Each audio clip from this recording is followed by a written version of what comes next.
வாளறிவன் ஜோதிட களஞ்சியம் யூடியூப் நேயர்களுக்கு வணக்கங்களும் வாழ்த்துக்களும். இன்று நாம் பார்க்க இருப்பது இந்த விநாயகர் சதுர்த்திக்கு விநாயகரை வச்சு வழிபடுறோம்.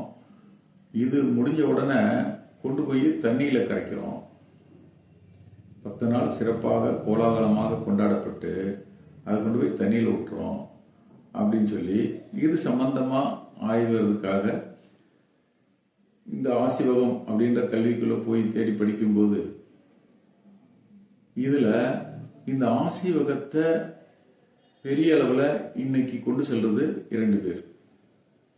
ஒன்று நம்முடைய திருச்சியை சேர்ந்த பேராசிரியர், அவர் இறந்துட்டார். இப்ப கான் நெடுஞ்செழியன், கிட்டத்தட்ட 30க்கு மேற்பட்ட புத்தகங்கள் எழுதியிருக்காங்க.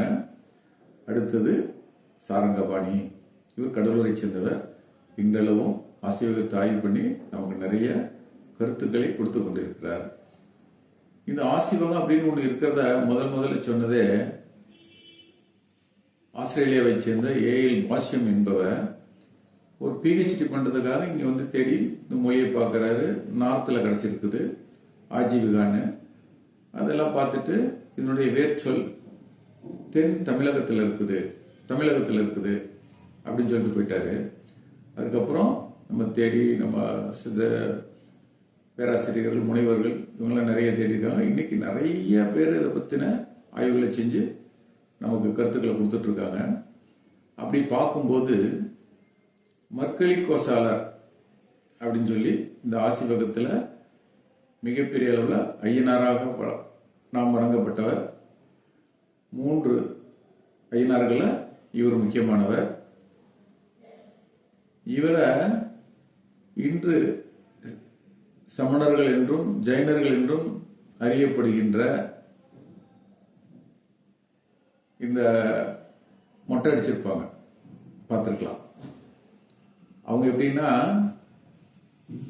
அப்போ புத்தர்களும் முடியை மலித்திருப்பார்கள். புத்தர்கள் எப்பவும் கத்தி வச்சிருக்கணும், முடி வளராம மலித்திருக்கணும். சித்தர்கள் நீண்ட முடி வச்சிருப்பாங்க. இந்த ஜைனர்கள் விரல்ல சுத்தி முடிய பிடிக்கணும். எல்லா முடியும் ஒன்னொன்னாதான் பிடுங்கணும். நீங்க வாட்ஸ்அப்ல ஃபேஸ்புக்கில் கூட பார்த்துருக்கலாம். அப்படி பல முறை பிடுங்கும் போது முடி முளைக்காமலே போயிடும். இது அவங்களுடைய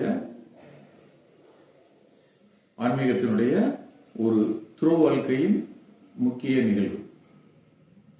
அப்படி அன்றைக்கு இருந்த காலகட்டத்தில் அந்த கிமு 3000 கிமு 3 கிபி 3 வரைக்கும் இது மிகப்பெரிய அளவில் இந்தியாவில் பரவி இருந்தது.